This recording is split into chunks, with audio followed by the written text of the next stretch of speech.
Hello there. Welcome to another episode of WOK TALK. Um, I guess I forget sometimes that I can tell a fact about my walk for lost loved ones rather than the walk for lost loved ones. Um, and I just want to say that it's been going great. There have been hardships on the way there, but I just want to say overall, things are going fantastic. The only way it could be better is if we have already ended suicide as a concept. That's the but I don't want to say too highly of myself and say maybe we're on the way to getting there one day, but we're all in this together, and it won't just be an effort of one person. It'll be an effort of everybody, and it's just a matter of getting everybody to choose life, just not making that choice. There's so many other illnesses and sicknesses that we don't have a choice over and will afflict us whether or not we want it. But suicide is something that can be stopped with a choice. And so, yeah, that's the fact about the walk is that we're getting there. So let's do the squats. And then I have all sorts of interesting things to talk about today. Uh, Little preview, we will be talking about another shield that I'm planning on making soon. It won't be quite as sturdy as this titanium one, but we'll talk about it. 1, 2, 3, 4, 5. And that felt pretty good. That wasn't too difficult or too straining. But like I said, I'm talking about making another shield. I think tomorrow I'll get some supplies, and what I want is a shield that's mostly foam that I could potentially use to protect myself if I was perhaps dealing with a guy swinging a pipe or something, which apparently you have to be prepared for in Grand Prairie. And that is right in the area where I do my exercises is where that attack happened. So I should actually be thinking about that. But I want to have like a hard plate in between the pieces of foam. If I was doing really good, I would probably order myself like a 2 millimeter sheet of 2 millimeter thick sheet of titanium. But I'm thinking of going a little bit cheaper. First, I was thinking of putting some plexiglass in there because I have that available to me. But then I thought about it and I was like, that might be a little heavier than I want. And if somehow the plexiglass were to break free from the foam, that could hurt somebody. And so I think I'm actually going to go dirt cheap and get like a cooking pan, like a cookie sheet, just so something that could stop most knives and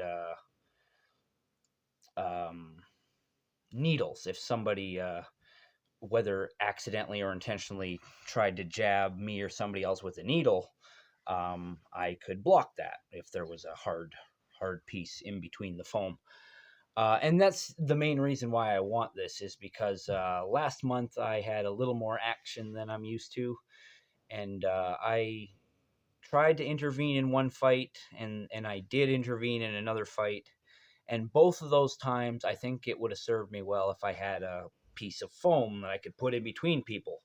Because in my first altercation, I didn't get in between the people, and then my second altercation, I did, and that stopped the fight. But I think I would have been a lot better off if I had an object I could put in between the people. Um, that way, I don't potentially get punched in the face, or I'm not as open to getting hit. I'm basically going in between two people fighting. Yeah, no, and I think it could look kind of cool. I think somebody walking around with the shield is always fun. But the fact that it'll be made of foam will probably lead to a lot of jokes. And, people will want to see my big titanium shield, That's what everybody wants to see. That's what I want to be walking around with. But I am worried about, like, if I wanted to get in between two people, a hard shield, I might potentially hurt one or both of the people if I shoved it in between them.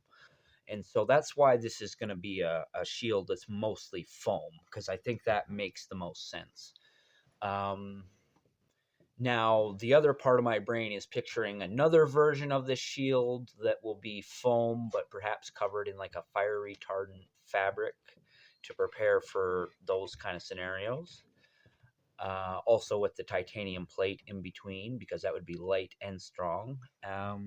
But right now we're going to make a functional version that is within our price range. So I intend on recording the construction of the shield for a lot of it anyways, or at least I'll show you the various steps it'll go through.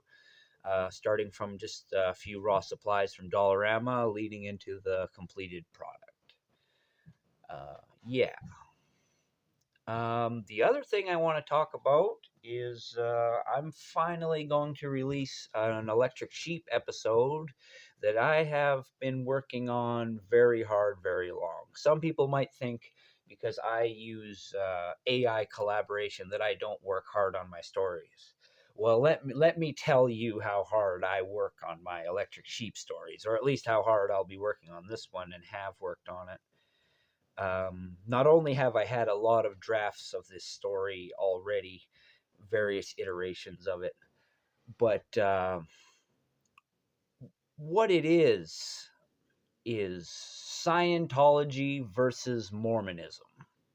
Basically, imagining a future scenario where the only two major religions are Scientology and Mormonism, and they are both led by the founders of their organizations. Scientology has L. Ron Hubbard back, and he's got all these superpowers that he said he would get. And Joseph Smith has come back, descended from heaven itself, to lead the Mormons. And basically, both sides' ideologies are true. And that's the framework in which we're going to work. It's going to be Warhammer 40K, but with Mormons and Scientologists. So yeah, I think it's going to be a lot of fun. And not only is it like a fun concept, but what I have put into it personally, didn't want to admit, but I will admit it now in context so people understand what I was doing. I went somewhat undercover in the Church of Latter-day Saints. I don't want to really say I was undercover. I listened to what they had to say. They approached me in the parking lot, and they asked if I would go to their church. And I had already started writing the Mormons versus Scientologists story. And but I saw that this was an opportunity to get some real firsthand experience, and so I wouldn't just be going on people's ideas of what Mormons are. I would actually have some real no bullshit facts to put in there. And the thing is, being in the Mormon church didn't actually make me want to change the ideas for the story all that much. There isn't a whole much from the personal side of things that I really want to put into this Mormonism versus Scientology story. I am going to be looking very much at the big picture of like the problem of the church and some of the things that it does. But individually, I got to know these Mormons, and they're very nice people, but they believe some things that are just. But the thing is, the off things that they believe are basically the same things that a lot of really hardcore Christians believe. It didn't sound that different, you know. Like there's a guy talking about how he's estranged with his child because they're gay, and it's like that doesn't sound like a problem that's specific to Mormonism or anything like that. And okay, what's specific to Mormonism, I'll get into a little bit, and I am going to talk about this on my live stream more, is like what don't they allow and things like that. They don't like their no premarital sex, of course, like that. But again, that goes with other hardcore Christians. They also believe the same thing. But Mormons take a step further because they go, we don't drink coffee and we don't drink tea. And then I'm like, okay, I think I almost understand how they think for 2 seconds, right? And you're like, so this is a rule about caffeine, right? And they're like, no, you can drink all the Red Bull you fucking want. Well, they didn't say that, obviously. They don't use the F word. Uh, but they don't have a problem with caffeine. And I thought that would just be a 1, 2, 3, like ABC. Like, we're against caffeine, we're against coffee, we're against tea. Obviously, we're against other things like that. And it's like, no, we're very specific. We were told which things we weren't allowed to have. And no, Joseph Smith didn't say shit about Red Bull, So it's like, now, to be fair, I should really go undercover in the Church of Scientology and get into all that bullshit too. But I ain't doing that. I'm just gonna be honest. I ain't.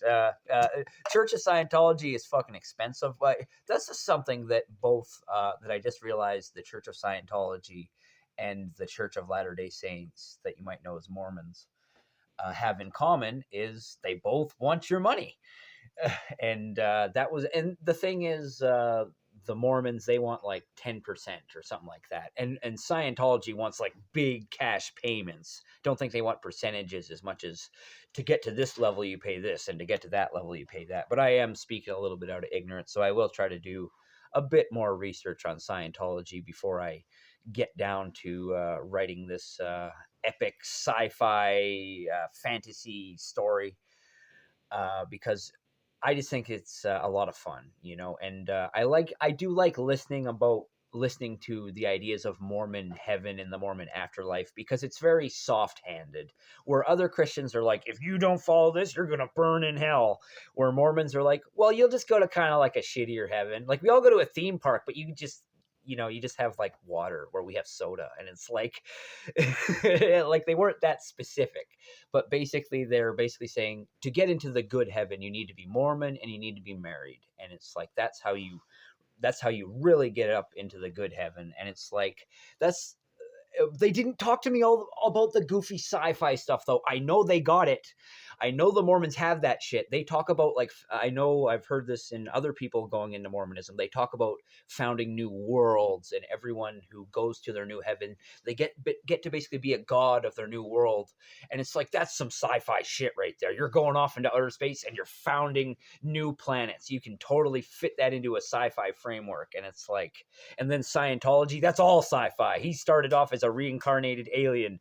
It's all ready to go. And you can have the argument that Joseph Smith came before L. Ron Hubbard, but L. Ron Hubbard claims to be over 1 billion years old, so he's older. He was around before Joseph Smith. It's like, these are the arguments that I want to have. I want to have these two, because the thing is, I'm going to be honest, I'm biased. I like Mormons more than I like Scientologists.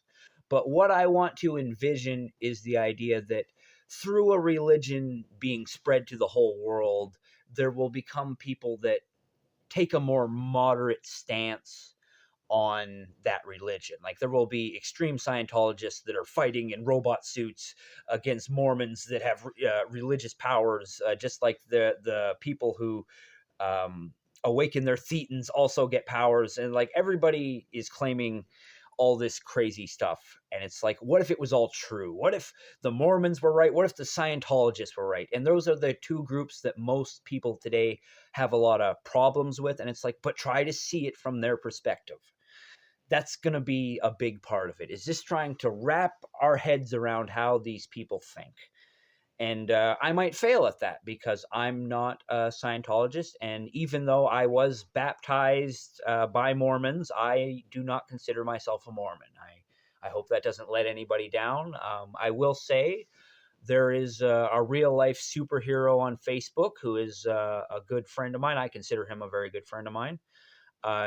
His title is Roboto, and he is part of the Church of Latter-day Saints, but he's never said anything racist or homophobic, to my knowledge. No, he's just a nice guy, and he's an ex-cop, and he puts on his uniform, his super suit, and I know, and yeah, he's a I'm proud to be part of the same community as Roboto. He's a great guy. And I told the Mormons that I know a real life superhero because they know about me wearing the cape and everything. So I told them that I know another real life superhero who's also in the church, kind of thing. And I do feel, I guess, what I want to say before, because I want to wrap this up. What I do want to say is, if there are any Mormons watching, but I know you are very restricted in what you're allowed to watch, so it's very unlikely they will see this. If any of them are watching, or people just who feel I've been deceptive to them, I'm sorry. I'm legitimately sorry for any deceptions on my part, because I really wanted to be honest through the whole thing.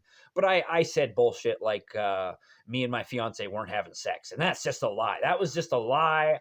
There were like no premarital sex, and I was like, yeah, of course not. Why would I do? No, that's that's why we're so excited to get married, because we could finally, it's so I just wanted to wrap up with that. And we will be talking more about this on my live stream here. But I am having technical difficulties. My Kudo ran out, so we'll see what happens with the live stream. Alrighty. I'm Captain Canada, Joseph Arthur Roszell. I want to thank you for watching. I want to wish you all luck in the world. I love you, and I want you to remember that suicide is never the answer.